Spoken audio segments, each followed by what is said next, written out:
कशी? सत्यजित जाधव यांचे वडील कैलासवासी चंद्रकांत अण्णा जाधव हे काँग्रेस पक्षाचे या कोल्हापूर उत्तर मतदारसंघातील आमदार होते. कालांतरानं त्यांचं एक वर्ष दीड वर्षात कोविड मध्ये निधन झालं. त्यानंतर पोटनिवडणुकीमध्ये जयश्रीताई जाधव आमदार होत्या. त्यांनी पण या भागासाठी रेड्याची टक्कर असेल किंवा रस्ते असतील, लाईट असेल, ह्याची कामं भरपूर प्रमाणात केली. तसेच कोल्हापूर उत्तरसाठी देखील केली. आता त्यांचा वारसा म्हणजे जे सत्यजित जाधव आहेत त्यांना त्यांचा वारसा तसा लाभलेलाच आहे. पण त्यांना पण या भागातले जे प्रश्न आहेत ते सर्व प्रश्नांची त्यांना जाण आहे.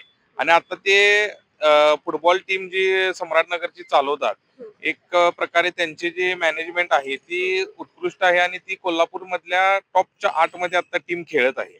आणि त्यांना पूर्णपणे त्यांचा पाठिंबा आहे. त्यांचं जे उद्योग आहे, फाउंड्री उद्योग, त्यामध्ये इथले भागातील किंवा कोल्हापूरमधील बरेचसे नागरिक काम करतात. त्यांच्या मार्फत त्यांना रोजगार आहे. ते सोडून त्यांची वैयक्तिक प्रत्येक ठिकाणी प्रभागामध्ये मदत असते. तेव्हा हा जो सगळा एकंदरीत बघितला तर राजकीय वारसा ही त्यांची कार्य करण्याची पद्धत यानुसार त्यांना या निवडणुकीत तरी यश हे 100% फिक्स आहे. धन्यवाद.